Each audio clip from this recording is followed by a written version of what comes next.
नमस्कार, स्वागत है आपका न्यूज़ लॉन्चर पर। मैं हूं अशोक वानखेड़े, लेकर आया हूं आपका अपना कार्यक्रम द एक्स-रे। एक खबर है, खबर हरियाणा से आई है कि रानिया विधानसभा के 9 बूथों की री-वेरिफिकेशन प्रक्रिया पर कांग्रेस प्रत्याशी ने जताई आपत्ति, बोले कोर्ट जाएंगे। मॉक पोल देख कांग्रेस प्रत्याशी हुए नाराज, बंद करवाई प्रक्रिया, कहा इससे संतुष्ट नहीं। वोट की रीचेकिंग के बजाय कराया मॉक पोल, कांग्रेस ने रुकवाई प्रक्रिया। हरियाणा विधानसभा के चुनाव होने के बाद और महाराष्ट्र के चुनाव के नतीजे आने के बाद करीब करीब अब सामान्य इंसान भी चुनावी मशीन को लेके सवाल उठा रहा है। हरियाणा में जो चुनावी मशीनों में धांधली हुई और जो रिपोर्ट्स आई, उसके बाद एक समय प्रक्रिया होती है चुनाव आयोग में कंप्लेंट करने की और री-वेरिफिकेशन करने की। तो 3 उसके समय सीमा के अंदर कांग्रेस के 5 बार के विधायक करण दलाल, जो चुनाव हारे, और सिरसा से रानिया से कांग्रेस प्रत्याशी कंबोज की याचिका पर सुनवाई अभी नहीं हो रही है सर्वोच्च न्यायालय में। लेकिन अब जब सरकार ने ये कहा कि चलो भई, अब आपने 4 साढ़े 4 लाख रुपए जमा कर दिए, और साढ़े 4 लाख रुपए जमा करने के बाद भी जो री-वेरिफिकेशन हुआ, उसमें क्या हुआ, ये खबर है। और इसको जब एक्सेस से देखता हूँ तो बहुत सारी चीज़ें सामने आती हैं। लघु सचिवालय परिसर के वेयर हाउस में रानिया विधानसभा के 9 बूथों की री-काउंटिंग के दौरान हाई प्रोफाइल ड्रामा हुआ। कांग्रेस प्रत्याशी सर्वमित्र कंबोज जिला निर्वाचन आयोग की मॉक पोल देखकर नाराज हो गए और प्रक्रिया बंद करवा दी। उन्होंने उपायुक्त शंतनु शर्मा को लिखित में अपना शपथ पत्र दे डाला कि वे प्रक्रिया से संतुष्ट नहीं हैं। अब वह हाईकोर्ट का दरवाजा खटखटाएंगे। कांग्रेस प्रत्याशी सर्वमित्र कंबोज ने चुनाव के दौरान कुछ बूथों के वोटों की गड़बड़ी की आशंका को देखते हुए चुनावी मशीन को दोबारा जांच करवाने की चुनाव आयोग से मांग की थी। सोमवार को सुबह करीब 10:30 बजे कांग्रेस प्रत्याशी सर्वमित्र कंबोज, इनलो के इनलो से रानिया के विधायक अर्जुन चौटाला मौके पर पहुंचे। चुनाव कानूनगो देवेंद्र सिंह ने बताया कि चुनाव आयोग के नियमानुसार प्रक्रिया शुरू कर दी गई है। कांग्रेस प्रत्याशी ने बूथ नंबर 149 और 151 की गणना की बात कही। उनके सामने ही बहल से आए हुए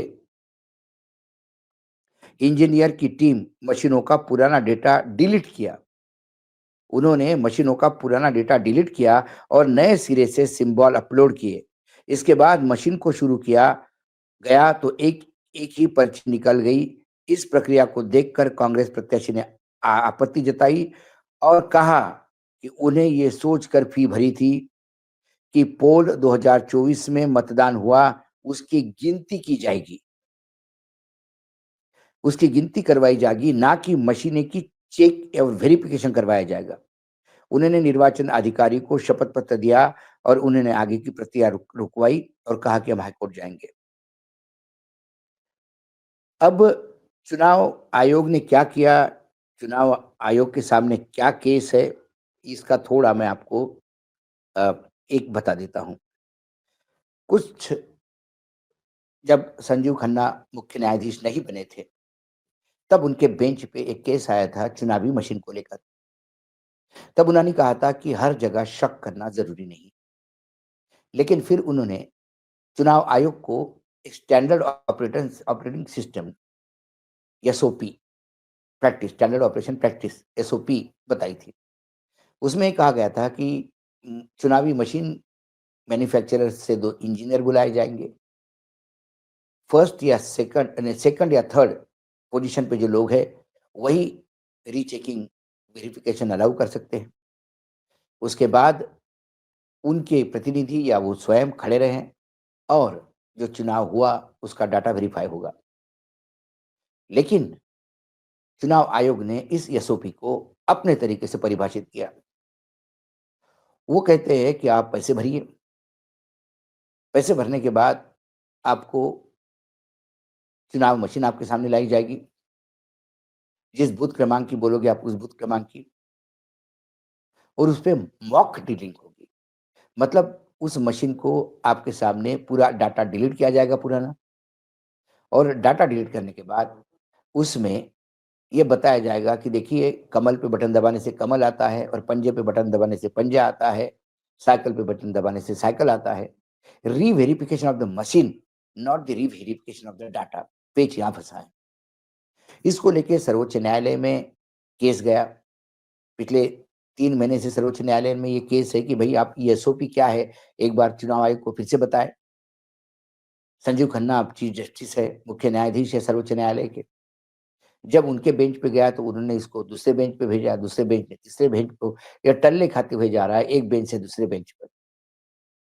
संजीव खन्ना जी को चाहिए था कि एसओपी खुद ही बता दें, क्योंकि जो एसओपी उन्होंने बताया था उसको एक बार परिभाषित करना है। और यदि ये है कि पुराना डाटा डिलीट करके नया मॉक ड्रिल करवाए, सारा खेल ही तो डाटा का है। यदि मतदान गलत हुआ है, ये बताने के लिए पुराना डाटा वेरीफाई नहीं होगा, तो फिर आप कैसे कहेंगे कि ये गलत है? सवाल सारा घूम फिर के वही है। चुनाव आयोग पुराने डाटा को डिलीट क्यों करता है? क्या मशीनें रिप्लेस होती हैं?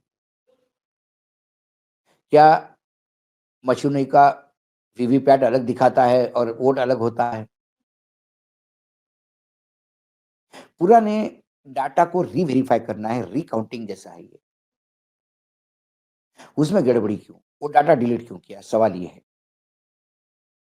और नांदेड़ में भी कहा गया कि सब मशीनों में कोई प्रॉब्लम नहीं, सब कुछ ठीक है। महाराष्ट्र के नांदेड़ को लेके बहुत बवाल हुआ। तब चुनाव आयोग ने कहा कि मशीनें ठीक है, बीजेपी की मशीनें ठीक है। लेकिन वेरिफिकेशन ऑफ डाटा कहाँ हुआ? वो तो डाटा डिलीट करके सिर्फ मशीन का वेरिफिकेशन हुआ। कुल मिलाकर अब जितने रिस्ट्रिक्शंस लगते जा रहे हैं कि डिजिटल फुटेज मुहैया नहीं करवाएँगे, आपको ये नहीं करवाएँगे, आपको वो मिलने नहीं देंगे, आपको कुछ ये नहीं करने देंगे। कुछ दिनों के बाद तो ये कहेंगे कि आपके प्रतिनिधि अंदर भी नहीं बैठेंगे। मतदाता अंदर क्या करता है, ये सिर्फ अधिकारी और मतदाता जानेंगे और कोई नहीं जान सकता। समाजवादी पार्टी ने वेबकास्ट जो कहा उन्होंने कि आप वेबकास्टिंग जो करते हैं, पूरे चुनाव का जो आप अ, डिजिटल वेबकास्ट करते हैं, वो जब कलेक्टर और एसपी के कार्यालय में मॉनिटरिंग के लिए रखा मुझे दिखाया जाता है, डायरेक्ट लाइव होता है, तो फिर राजकीय दलों को क्यों नहीं देते? उसमें क्या गोपनीयता है?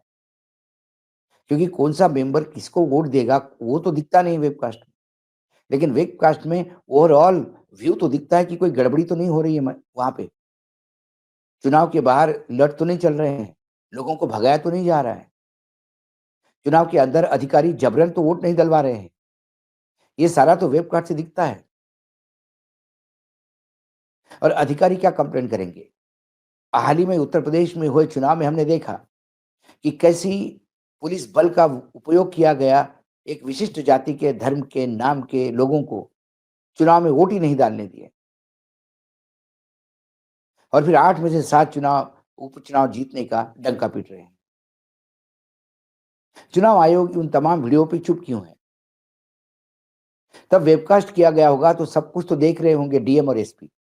क्या डीएम और एसपी के आदेशों पे ये हो रहा था? तो फिर वेबकास्ट उनके लिए बेनामी है। सभी राजनीतिक दलों के लिए वो वेबकास्ट होना चाहिए। चुनाव आयोग के जो राजीव कुमार हैं हमारे, वो सारी दुनिया को मूर्ख समझते हैं। उन्होंने गिनवा दिया कि कितने टोटल बूथ है और बूथ पे इतने घंटे का होगा तो 3600 साल लगेंगे वो वेरिफिकेशन करने के लिए।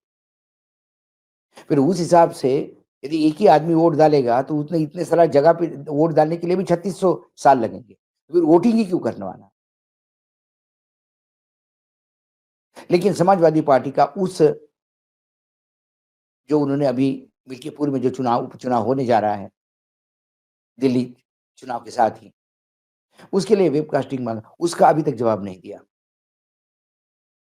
ऐसी कई बातें हैं जब मैं एक से देखता हूँ, तो चुनाव आयोग या तो छुपाने का प्रयास करता है या भागने का प्रयास करता है और इसकी शुरुआत तब हुई, जब सर्वोच्च न्यायालय की संविधान पीठ ने व्यवस्था दी थी कि इस देश के चुनाव आयोग में नियुक्त जो होते हैं आयुक्त, उनका पैनल कौन चेक करेगा, उनको कौन तय करेगा? तो प्रधानमंत्री होंगे, विपक्ष के सबसे बड़े नेता दल के नेता होंगे और दोनों के बीच में सर्वोच्च न्यायालय के मुख्य न्यायाधीश होंगे। सरकार ने आनन-फानन में एक कानून लाकर सर्वोच्च न्यायालय के मुख्य न्यायाधीश को वहाँ से निकाल दिया और एक कैबिनेट मंत्री को जोड़ दिया। तो एक कैबिनेट मंत्री, प्रधानमंत्री और फिर एक लीडर ऑफ अपोजिशन, विपक्ष के नेता, इन तीनों के बीच में तय होगा तो वही होगा जो कोई 2 कहेंगे और प्रधानमंत्री और उनके कैबिनेट कहेंगे, तो फिर ये लोगों की आँखों में धूप देखने झोंकने वाली बात है। फिर इसमें प्रामाणिकता क्या रही? ट्रांसपेरेंसी क्या रही? सरकार जो अपना भोंपू होगा, उसी को बिठाएँगे और वो सत्ता पक्ष के लिए ही काम करेगा, इसमें कोई दो मत नहीं, ये हम लगातार देखते आ रहे हैं। कुल मिलाकर जो हरियाणा में अभी हुआ और जो री-वेरिफिकेशन के नाम पे मॉक ड्रिल जो हो रही है, उसके खिलाफ उन्होंने ऑब्जेक्शन लिया, वो मॉक ड्रिल बीच में रोक दी गई। अब सर्वोच्च न्यायालय की तरफ देखते हैं सारे। सर्वोच्च न्यायालय के पास आज भी केस पेंडिंग है और उन्हें ये बताना है कि एसओपी क्या है, स्टैंडर्ड ऑपरेशन प्रैक्टिस, री-वेरिफिकेशन के मायने क्या है? सिर्फ़ मशीन डाटा डिलीट करके फिर से एक नकली पोल करके दिखाना है और उसके लिए फिर इतने लाख रुपए जमा करने की ज़रूरत क्या है? ऐसा कौन-सा खर्चा है? सवाल ये भी है। कुल मिला के जब एक्सेल से मैं दिखता हूँ, तो मुझे बहुत चुनाव आयोग हर जगह से भागता हुआ नज़र आता है और जब कोई अपने सवालों से भागता है, उनके ऊपर उठे हुए उँगलियों से भागता है, तो समझ लेना दाल में कुछ काला नहीं, पूरी दाल ही काली है। आज इतना ही, कल फिर आता हूँ किसी विषय के साथ, तब तक के लिए नमस्कार, देखते रहिएगा न्यूज़ लॉन्चर।